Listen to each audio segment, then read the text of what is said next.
الحمد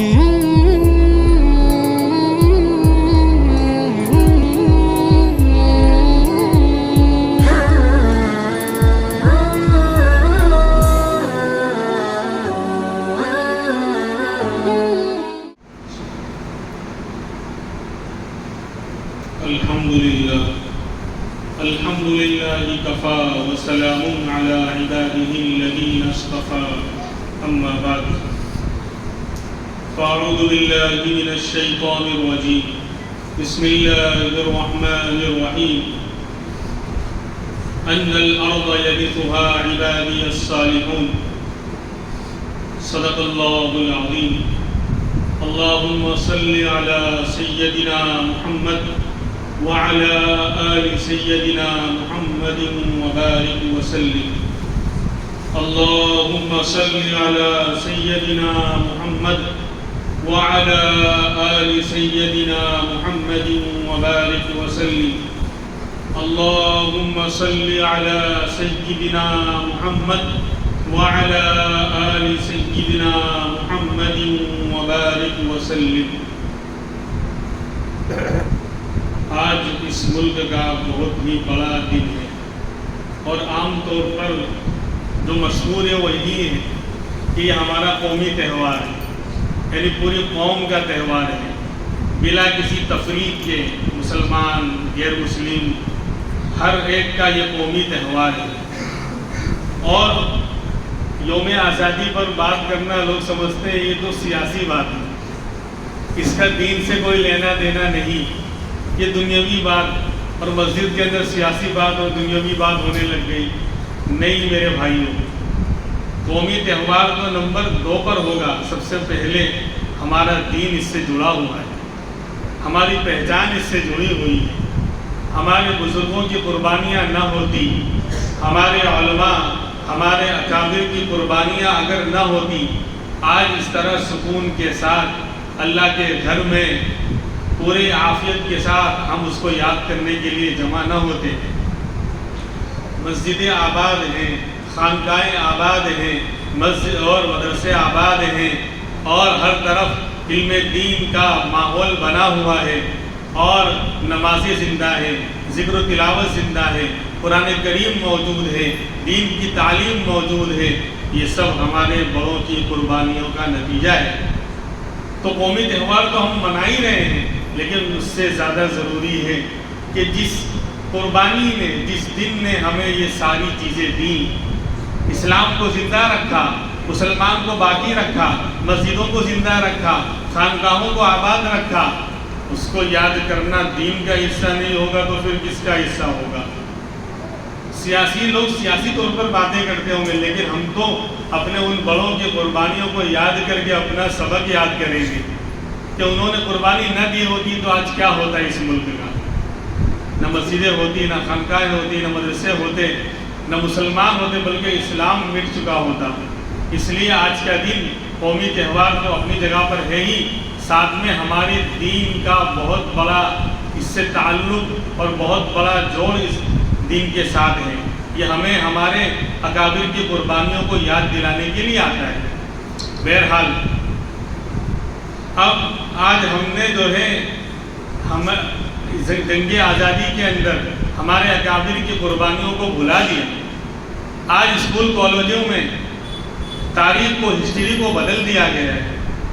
گنا چنا نام مولانا عبدالکلام آزاد کا آتا ہے، وہ تو بہت پیچھے بعد میں آنے والے لوگوں میں ہے. اس سے پہلے ہمارے اکابر نے، اور 250 سال تک جو جنگ لڑی، تقریباً 200 سال کو یعنی جنگ ہوئی، اس کے اندر میں بتاؤں گا آپ کو کہ 150 سال تک صرف مسلمان ہی مسلمان ہیں. ہر طرف ہر محاذ پر قربانی دینے والے مسلمان ہی نظر آئیں گے. بہرحال تو وہ قوم مٹ جاتی ہے جو اپنی تاریخ فراموش کر دیتی ہے، وہ قوم صفحہ ہستی سے ختم ہو جاتی ہے جو اپنی ہسٹری کو بھول جاتی ہے. اس لیے ہمیں آج یاد رکھنے کی ضرورت ہے. ہاں، کیوں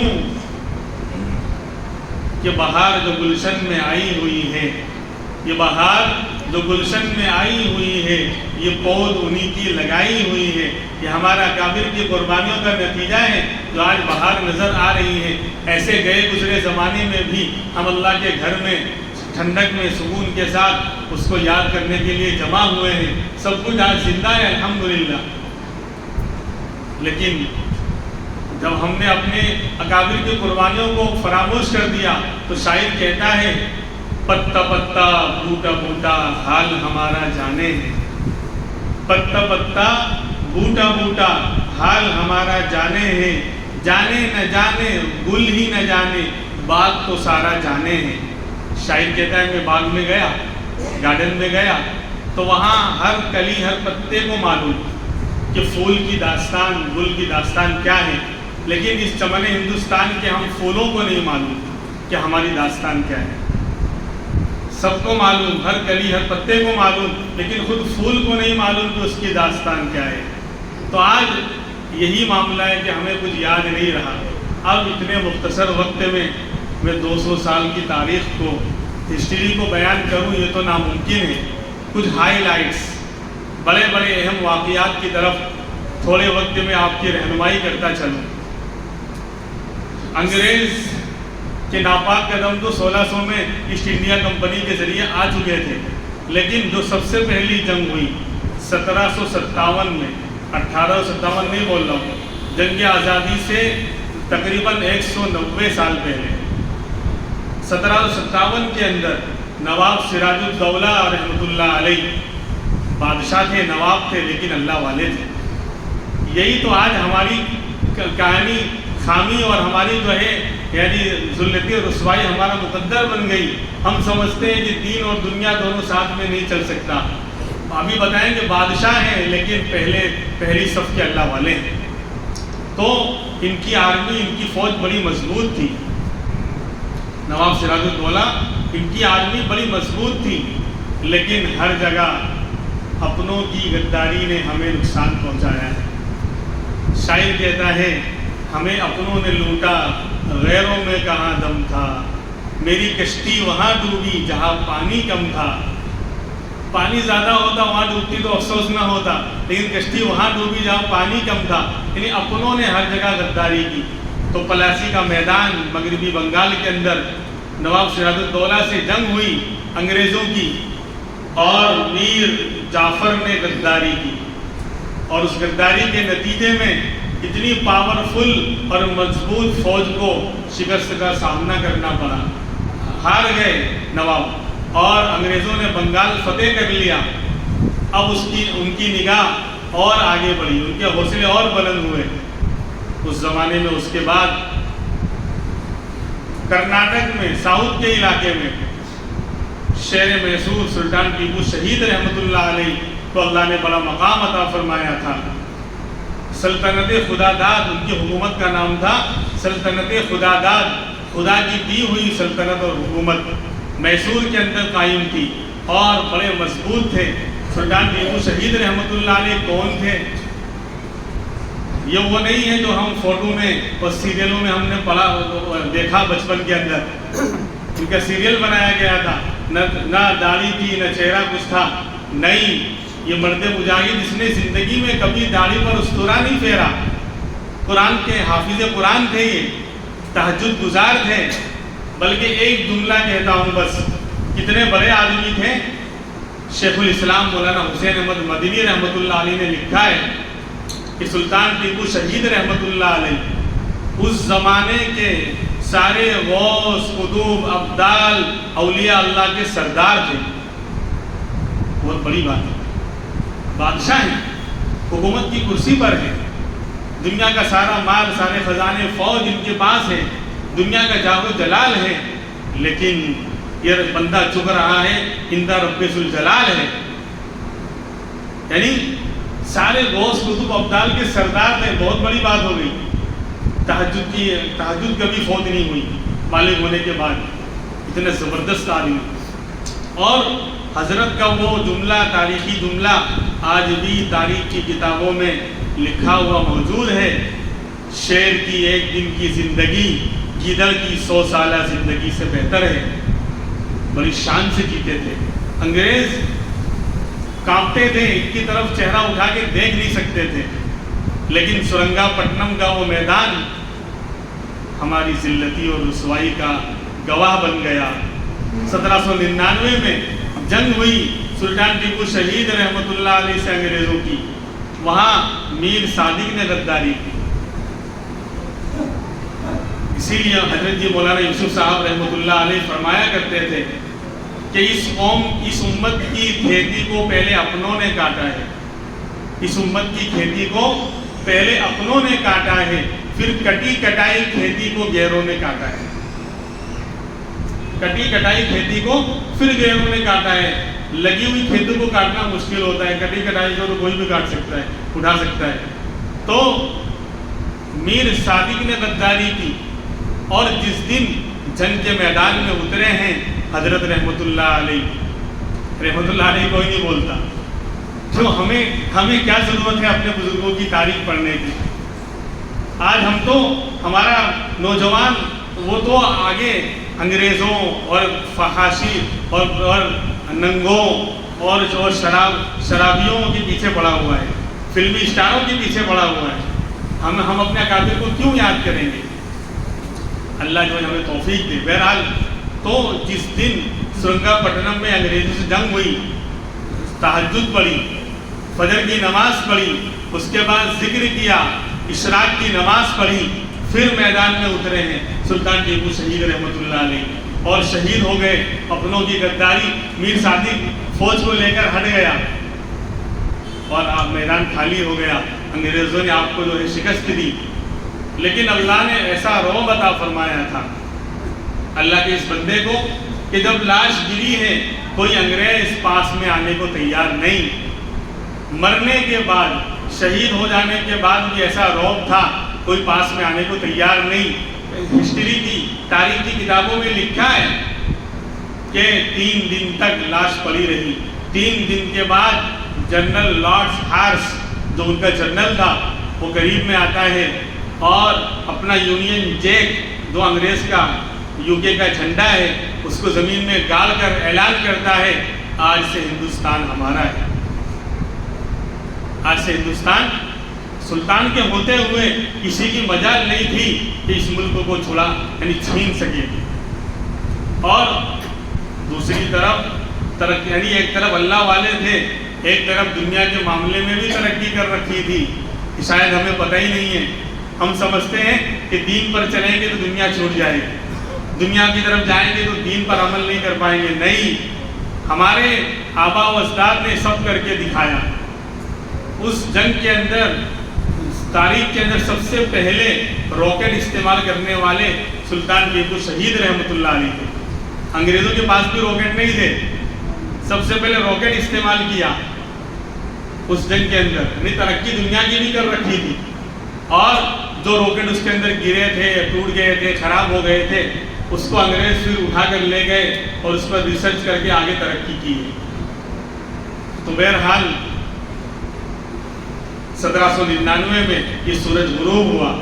اس کے بعد اب انگریزوں کی ہمتیں بڑھ گئیں، اب دلی کی طرف، کیپٹل کی طرف ان کی نگاہ بڑھنے لگی۔ تو 1806 کے اندر دلی کے مہدیان قبرستان میں مسجد میں بیٹھ کر حدیث پڑھانے والے شاہ عبدالعزیز محدث دہلوی رحمۃ اللہ علیہ، اللہ کے اس ولی نے فتویٰ دیا سب سے پہلے کہ یہ ملک غلام ہو چکا ہے، اور اس ملک کو غلامی سے، انگریزوں سے آزاد کرانا ہر ایک پر فرض ہو چکا ہے، ان سے جہاد کرنا انگریزوں سے ہر ایک پر فرض ہو چکا ہے۔ یہ فتویٰ دیا 1806 میں، وہ مہدیان قبرستان دلی کا آج بھی گواہ موجود ہے۔ یہ فتویٰ دینا تھا، پورے ملک میں آگ لگ گئی، پورے ملک کے اندر آگ لگ گئی، سب طرف جو ہے مسلمان دین حق کے لیے اور ملک کو بچانے کے لیے میدان میں آ گئے، اور عجیب و غریب حالات پیش آئے۔ خود غیر مسلم نے لکھا ہے، پنڈت میوا رام گپتا کر کے ایک اتہاس کار ہیں، تاریخ نویس ہیں، ہسٹری کے رائٹر ہیں، وہ لکھتے ہیں، ان کی کتاب ہے مسلم مجاہدین، اس کے صفحہ 220 پر لکھتے ہیں کہ اس جنگ آزادی میں 5 لاکھ مسلمانوں کو شہید کیا گیا اس وقت تک، اور 55,000 علماء کو شہید کیا گیا۔ ایک غیر مسلم گواہی دے رہا ہے، یعنی اب تک ہم ہیں۔ پھر 1857 کی جنگ کا موقع آیا، 100 سال ہو گئے، 1757 سے 1857 تک صرف مسلمان میدان میں ہیں، اور پھر ہمارے اکابر سے شاملی کے میدان میں 1857 میں جنگ ہوئی۔ حاجی امداد اللہ مہاجر مکی رحمۃ اللہ علیہ، مولانا قاسم صاحب نانوتوی رحمۃ اللہ علیہ، رشید احمد گنگوئی رحمۃ اللہ علیہ، حافظ ضامن شہید رحمۃ اللہ علیہ، مولانا مظہرت نانوتوی رحمۃ اللہ علیہ، ان اکابر سے انگریزوں کی جنگ ہوئی۔ اس میں بھی اپنوں کی غداری لے دی۔ کہاں جہاں بھی آپ جائیں گے، پہلے اپنوں نے کاٹا ہے، پھر کٹے کٹائے کو غیروں نے کاٹا ہے۔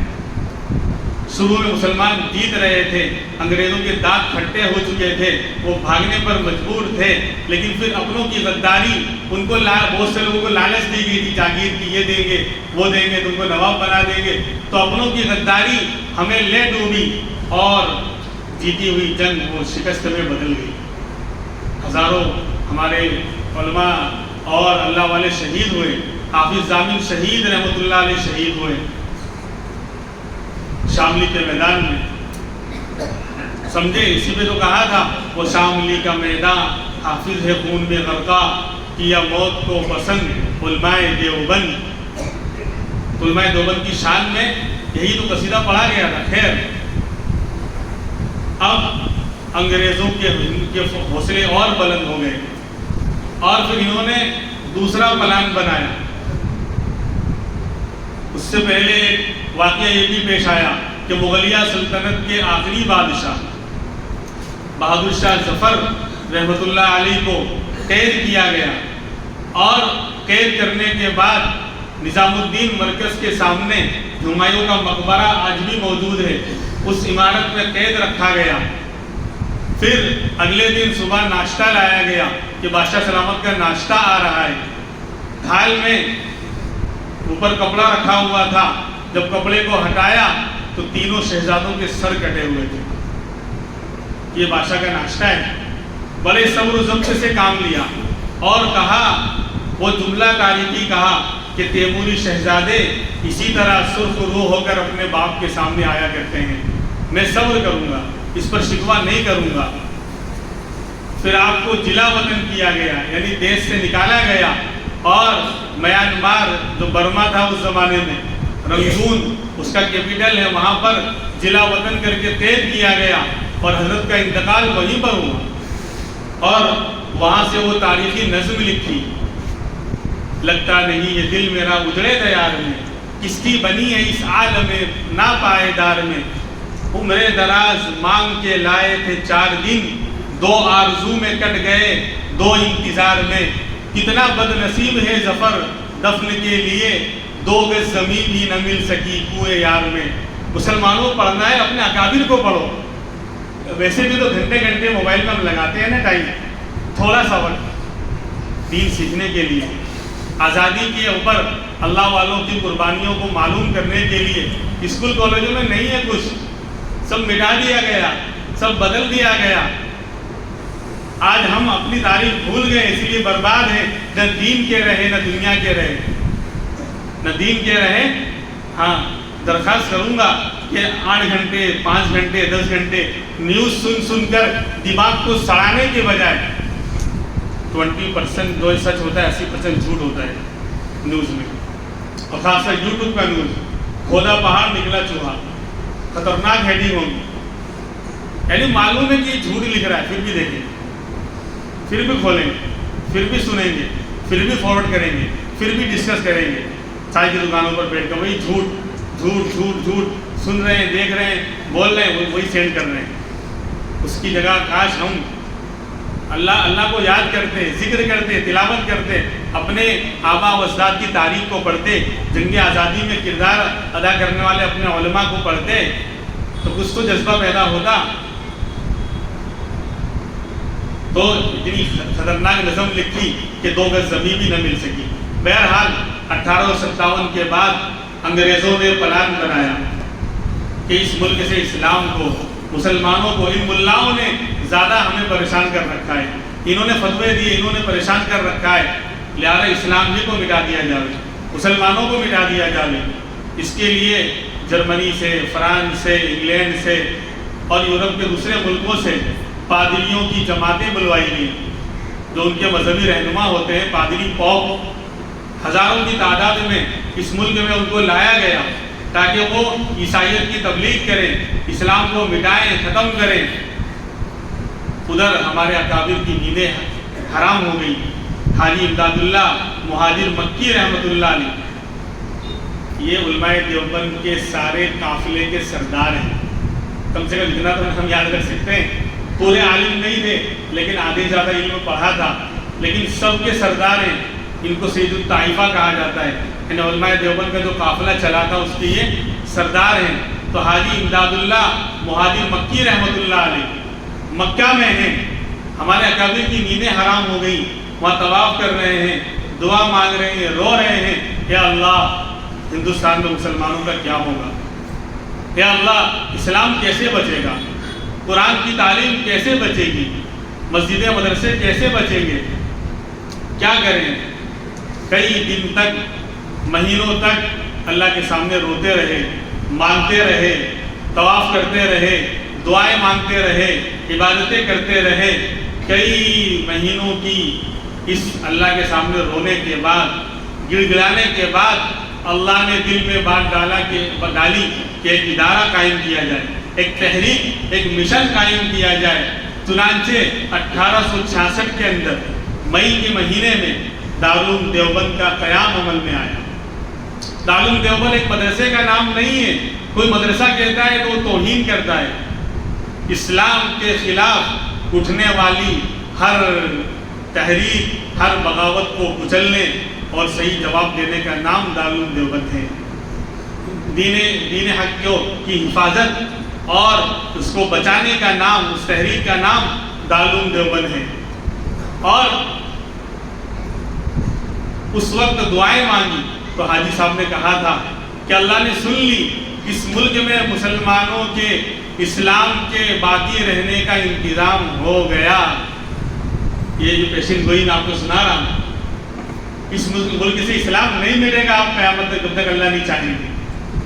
مسلمان مارے جا سکتے ہیں ہمارے اور آپ کے جیسے، ظاہر میں مسلمان دل میں نہیں، تو جو موبائل پر گھنٹوں الٹا سیدھا دیکھنے والے، سمجھے کہ نہیں، چھوٹے بڑے کا ادب ختم کرنے والے، نمازوں کا جنازہ نکالنے والے اور دنیا بھر کی خرافاتیں کرنے والے، ہم جیسے تو مٹ سکتے ہیں لیکن اسلام نہیں مٹے گا۔ اللہ ہمارے اکابر کی وہ قربانیاں، وہ دعائیں رنگ لائیں اور فیصلہ اللہ سے کروا لیا کہ اب اس ملک سے اسلام نہیں مٹے گا، مٹانے والے مٹ جائیں گے لیکن اسلام نہیں مٹے گا انشاءاللہ۔ ہمیں بھی بچنا ہے تو ہمیں بھی اسلام پر آنا پڑے گا۔ بہرحال تو دارالعلوم ایک تحریک کا نام تھا۔ 1866 کے اندر دارالعلوم دیوبند کا قیام عمل میں آیا۔ ایک انار کے درخت کے نیچے ایک استاد اور ایک شاگرد کے ذریعے اس مدرسے کا آغاز ہوا۔ مولانا محمود الحسن دیوبندی رحمۃ اللہ علیہ، جن کو شیخ الہند کہا جاتا ہے، ہندوستان کے شیخ، یہ لقب انگریز نے دیا تھا، شیخ الہند رحمۃ اللہ علیہ، اور ان کے شاگردوں نے شیخ الاسلام مولانا حسین احمد مدنی رحمۃ اللہ علیہ، مولانا ارشد مدنی صاحب کے والد شیخ الاسلام مولانا حسین احمد مدنی رحمۃ اللہ علیہ، مولانا، یعنی انہوں نے جنگ آزادی میں بے شمار قربانیاں دی ہیں۔ آج انہی مولانا کو ادے پور فلم کے ذریعے بدنام کیا جا رہا ہے، بہت سے کو پتہ ہی نہیں ہوگا۔ وہ موبائل چلانے والوں کبھی یہ بھی دیکھ لیا کرو، یہ نیوز بھی پڑھ لیا کرو کہ تمہیں بدنام کرنے کے لیے کتنی خطرناک اور نفرت والی فلمیں چلائی جا رہی ہیں، غیروں میں تمہاری نفرت پیدا کرنے کے لیے، تمہارے خلاف بھڑکانے کے لیے، کبھی فیس بک سے اور ٹویٹر سے اور راتوں کو پتہ نہیں کیا کیا دیکھنے سے اگر فرصت مل جائے تو میرے بھائیوں کبھی یہ بھی پڑھ لیا کرو، یہ بھی دیکھ لیا کرو کہ ہمارے خلاف کیا کیا مہم چل رہی ہے۔ کچھ تو یعنی غیرت پیدا کریں ہم گھنٹوں نوجوان طبقہ 10 سے 12-13 سال کا PUBG گیم میں لگا ہوا ہے. پورے محلے میں کوئی ایک منع کرنے کو تیار نہیں ہے ماں باپ کی کہ موبائل چھین کے 2 کھینچ کر لگا میں. کہاں جائے گا؟ کیوں؟ میں خود ہی اس کو پسند کرتا ہوں تو میں کیوں منع کروں گا؟ میرے اندر ہی جذبہ نہیں ہے کہ ہماری نئی نسل تباہ ہو رہی ہے، برباد ہو رہی ہے. لیکن گزروں محلوں سے تو گانے بج رہے ہیں، میوزک بج رہا ہے، یعنی حیا شرم بھی ختم ہو گئی. پہلے اذان ہوتی تھی ٹی وی بند ہو جاتا تھا، یاد ہے؟ ٹی وی گھر کے اندر ہوتا تھا، باہر آواز نہیں آتی، لیکن ٹی وی بند، آواز سلو نہیں. اور اب اذان ہو رہی ہو کہ نماز ہو رہی ہو، یعنی غلط چیزیں لوگ دیکھ رہے ہیں. اللہ جو تو ایسے انقلاب نہیں آتا، ایسے حالات نہیں بدلتے. ہم کچھ کرنا ہی نہیں چاہتے تھے کہ اللہ کی مدد نہیں آ رہی ہے، قیامت کی شام تک نہیں آئے گی. جب تک ہم اپنے آپ کو اللہ کی ہزاروں لاکھوں نعمتیں میرے بھائی ہم استعمال کر رہے ہیں، کچھ تو جذبہ پیدا کریں، کچھ تو اس کی قدر کریں. خیر، تو دارالعلوم دیوبند کا یہ کہ اکابر انہوں نے یعنی ایک مدرسہ قائم کیا، لیکن اصل مہم کیا تھی؟ اصل مہم یہ تھی کہ جنگ آزادی کے مجاہدین کو پیدا کیا جائے گا. اس ملک سے انگریزوں کو ختم کرنے کے لیے ایسے قربانی دینے والے افراد تیار کیے جائیں گے. اس لیے حضرات دن میں مدرس ہوتے، سبق پڑھاتے اور شام کو نکل جاتے. فارغ ہونے کے بعد ملک کے شہروں میں، محلوں میں، گلیوں میں، گاؤں گاؤں جا کر مہم چلاتے، لوگوں کو بیدار کرتے کہ لوگوں ملک کو بچانا ہے، انگریزوں کو مٹانا ہے اور اسلام کو بچانا ہے. اس کی تحریک چلاتے. اس کے بعد یہ مہم چلتی رہے، ہزاروں شاگرد پیدا ہوئے دارالعلوم دیوبند سے، اور تحریک ریشمی رومال کی تحریک چلی. اور 1916 تک، 1878 سے 1916 تک خوب جم کر محنت ہوتی رہی. 1916 کے اندر جب تحریک ریشمی رومال، وہ ایک پوری تحریک ہے، حضرت نے خط لکھا تھا افغانستان کی حکومت کو کہ وہاں سے اگر مدد مل جاتی، انگریز اس وقت بھاگ جاتے، لیکن وہاں پر بھی اپنوں کی غداری لے ڈوبی. خادم نے جا کر خبر دی تھی جو وضو کرایا کرتا تھا، اور وہ تحریک بھی فیل ہوئی اور اس کے خلاف وارنٹ نکلا. تقریباً 250 بڑے بڑے علماء کو قید کیا گیا اور ملک سے باہر مالٹا ایک جزیرہ ہے عرب کے اندر، عرب نہیں یورپ کے اندر، یورپ میں ایک جزیرہ ہے، ٹاپو ہے سمندر کے بیچ میں، بہت ٹھنڈا علاقہ، برفیلا علاقہ. اس ٹاپو کی جیلوں میں، مالٹا کی جیلوں میں ان بڑے بڑے علماء کو رکھا گیا. شیخ الہند مولانا محمود حسن دیوبندی رحمۃ اللہ علیہ، شیخ الاسلام ان کے شاگرد ہیں مولانا حسین احمد مدنی رحمۃ اللہ علیہ، مولانا عبید اللہ سندھی رحمۃ اللہ علیہ، مولانا عزیر گل، مولانا نافع گل، اور بڑے بڑے اکابر کو وہاں پر رکھا گیا. بس کہ ایک مرتبہ کہہ دو کہ انگریز کے ہم تمہارے دشمن نہیں ہیں، انگریز کی فوج میں بھرتی ہونا حرام نہیں ہے. ایک مرتبہ کہہ دو. شیخ الہند نے کہا کہ تم میرے بدن کے ٹکڑے ٹکڑے کر سکتے ہو، اور جب ٹکڑے کرو گے تو ہر ٹکڑے سے آواز آئے گی کہ انگریز کو یہاں سے بھگاؤ، اس ملک کو بچاؤ، انگریز کی فوج میں بھرتی ہونا حرام ہے. وہاں عجیب و غریب واقعہ پیش آیا. انگریزوں نے زہریلے سانپوں کو چھوڑ دیا ان کوٹھریوں میں، جو بہت تنگ کوٹھری تھی، اس کے اندر زہریلے سانپ کو چھوڑ دیا کہ ان کو جو ہے نمٹا دیں. شیخ الہند نے کہا کہ حسین احمد اب اللہ اللہ کرنا شروع کرو، اب اللہ سے تعلق قائم کرو، حالات بڑے سخت آ رہے ہیں. سانپ اندر آ رہے تھے اور مولانا حسین احمد مدنی رحمۃ اللہ علیہ نے اللہ اللہ اللہ لا الہ الا اللہ کی ضربیں لگانی شروع کی. ہاں یہ تو کھیل ہے میرے بھائی، ذکر میں کچھ نہیں ہوتا. آج سب بدل گیا. ہاں تھوڑی تیکھی باتیں کر رہا ہوں، ذکر سے کچھ نہیں ہوتا. موبائل میں پڑے رہو، ایک دوسرے کی برائی کرو، اور وقت آج سب سے بڑا جھوٹ یہی ہے. پہلے کیا تھا معلوم ہے؟ 2 عورتیں 1 گھنٹے تک ساتھ میں چارپائی پہ بیٹھی ہیں اور خاموش ہیں. یہ سب سے بڑا جھوٹ تھا. آج سب سے بڑا جھوٹ کیا ہے؟ مسلمان بولے میرے پاس ٹائم نہیں. مسلمان کہے کہ میرے پاس ٹائم نہیں ہے. تو جب تیرے پاس ٹائم نہیں ہے تو پھر 2 گھنٹے 4 گھنٹے 10 گھنٹے موبائل کے پیچھے کیسے ضائع ہونے پہ؟ چائے کی دکانوں میں وقت کہاں سے نکل رہا ہے؟ تو سب سے بڑا جھوٹ آج یہ ہوگا کہ مسلمان بولے، یعنی عام مسلمان کی بات کر رہا ہوں، کہ وہ کہے میرے پاس ٹائم نہیں ہے، تو بولے سب سے بڑا جھوٹ بول رہے ہیں۔ دنیا کا سب سے بڑا جھوٹ یہ ہے آج کہ ٹائم نہیں ہے۔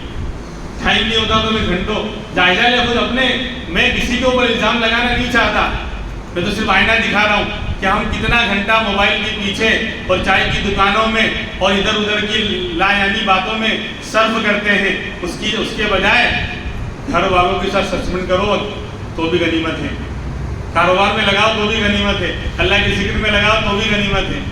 خیر، تو کہا کہ اللہ اللہ کرنا شروع کرو۔ جب مولانا مدنی رحمۃ اللہ علیہ نے لا الہ الا اللہ اللہ اللہ کہنا شروع کیا، صاحب بھی اپنے فن پہ کھڑے ہو گئے اور وہ بھی اللہ اللہ، وہ بھی جھوم رہے، جس طرح حضرت مدنی یعنی جھوم جھوم کر اللہ کو یاد کر رہے تھے۔ بات جب دل سے نکلتی ہے تو اثر رکھتی ہے، بات جب دل سے نکلتی ہے تو اثر رکھتی ہے، پر نہیں طاقت پرواز مگر رکھتی ہے۔ پر نہ ہو تو بھی اڑنے کی طاقت آ ہی جاتی ہے۔ تو دل سے نکلی تھی صدائیں، اللہ کو دل سے یاد کیا تھا تو دل میں اللہ آباد تھے، فوراً جب دل سے وہ آواز نکلی سانپوں پہ اثر ہو گیا، وہ واپس چلے گئے، ذکر کرتے جھومتے وہ واپس چلے گئے۔ انگریز حیران یہ کیا ہو رہا ہے۔ خیر 1916 کے اندر گرفتار کیا گیا تھا۔ 1919 میں گیٹ آف انڈیا پر بامبے کے ساحل پر کشتی کے ذریعے لوگ واپس آئے، اللہ نے ان کو بچایا۔ 3-3.5 سال کے بعد 1919 میں جمعیت علماء ہند کا قیام عمل میں آیا۔ اب تو ڈنڈی کی چوٹ پہ کہتا ہوں، مسلمانوں کا کوئی بھی مسئلہ کھڑا ہوتا ہے علماء دیوبند آگے آتے ہیں، دیکھ لو آپ، اور انہیں کو بدنام کیا جا رہا ہے۔ جانتے ہیں، ان کو پتا ہے کہ یہ طبقہ اگر ختم ہو گیا تو ملک ہمارا ہے، ہم جو چاہے کریں، اس لیے مولانا اشرف مدنی صاحب کو اور دوسروں کو بدنام کیا جاتا ہے۔ پتھر وہی اسی درخت پر آتا ہے جہاں پھل ہوتا ہے، یاد رکھیں، سیدھی سی بات ہے۔ جو درخت اجڑا ہوا ہے اس پر پتھر کیوں ماریں گے؟ تو ان کو معلوم ہے کہ علماء دیوبند ہی، انہوں نے ہی اس ملک کو بدلا تھا اور آج بھی یہی بدل سکتے ہیں، لہٰذا ان کو بدلا جائے، ان کو ہٹایا جائے۔ اس لیے آئے دن علماء دیوبند کے خلاف ہی آوازیں اٹھتی ہیں۔ خیر 1919 میں جمعیت علماء ہند کا قیام عمل میں آیا۔ کتنے سال ہو گئے؟ حساب والے بیٹھے نہیں ہیں؟ ارے 106 سال، 107واں سال چل رہا ہے۔ خیر، اور پھر اب دیکھا، اب مشورہ ہو رہا ہے ہمارے اکابر کا کہ اب تک ہم اکیلے ہم لڑتے رہے ہیں، مسلمان ہی انوالو تھے، اب برادران وطن کو بھی اکا دکا ساتھ میں تھے، اسے انکار نہیں کر رہا میں، لیکن باقاعدہ برادران وطن نان مسلموں کو بھی شامل کیا جائے۔ تو کیا کرنا چاہیے؟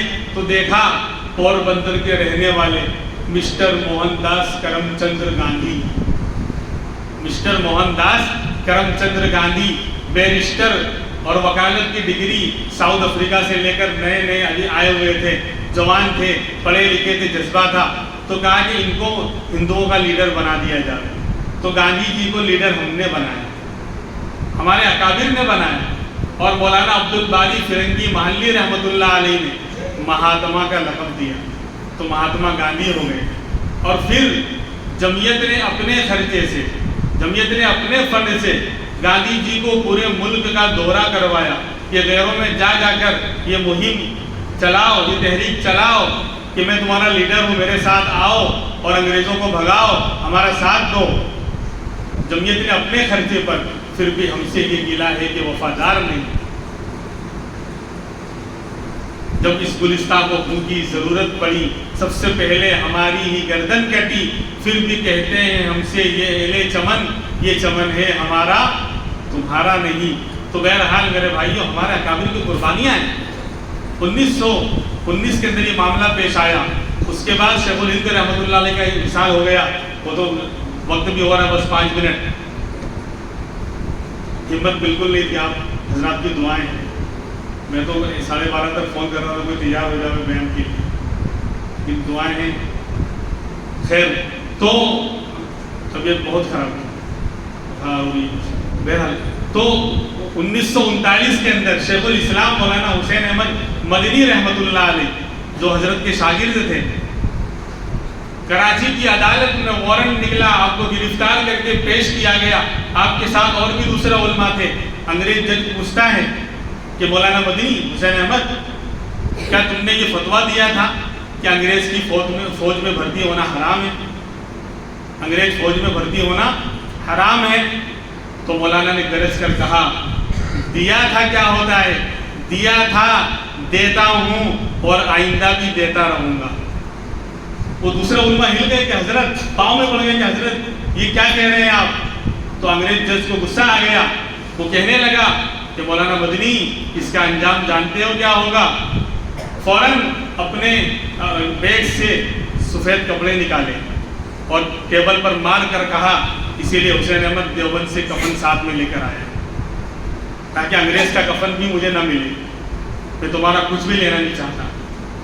تو یہ تھے ہمارے اکابر، انہی کے اولاد میں مولانا ارشد مدنی رحمۃ اللہ دامت برکاتہ العالیہ۔ اللہ ہمارے اکابر کے سائے کو تعدیر قائم و دائم رکھے۔ آج میرے بھائیوں، الیکٹرانک میڈیا ہے، انٹرنیٹ کا دور ہے، کوئی کسی کو کب چاہے بدنام کر دے کہ کس کے ساتھ کیا جوڑ دے میں ہم نہیں کہہ سکتے، لیکن جو آج ہیں وہ کل نہیں ہوں گے۔ جو آج ہمارے اکابر، ان کی بھی قدر کر لیں، کل یہ بھی نہیں ہوں گے۔ اس کے بعد جا کر 1947 کو یہ ملک 15 اگست کو آزاد ہوا۔ اللہ تبارک و تعالی ہمارے ان اکابر کی قربانیوں کو قبول فرمائے، اور ہم کچھ نہیں کر سکتے، ان کے لیے دعائیں کر سکتے ہیں، ایصال ثواب کر سکتے ہیں، کچھ پڑھ کر بخش سکتے ہیں۔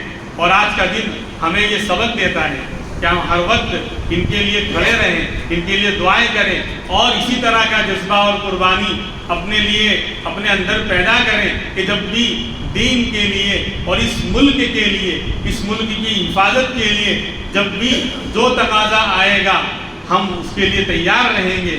جان، مال، وقت جو بھی آئے گا ملک کے لیے اور دین اسلام کے لیے، ہر وقت ہم اس کے لیے تیار رہیں گے۔ آمین۔ اللہ تبارک و تعالی ہمیں ان باتوں پر عمل کرنے کی توفیق عطا فرمائے۔ وآخر دعوانا الحمدللہ رب العالمین۔ ہاں، ایک اعلان ہے بھائی، میں نے کہا نا، اسٹوڈنٹ نئی نسل آج جو دین سے دور ہوتی جا رہی ہے، تو اتوار کے دن 17 تاریخ کو، جو پرسوں اتوار آ رہا ہے، 11 بجے امن مسجد، بابو نگر امن مسجد میں اسٹوڈنٹ کا جوڑ اور اجتماع رکھا گیا ہے۔ کالج اسکول پڑھنے والے جو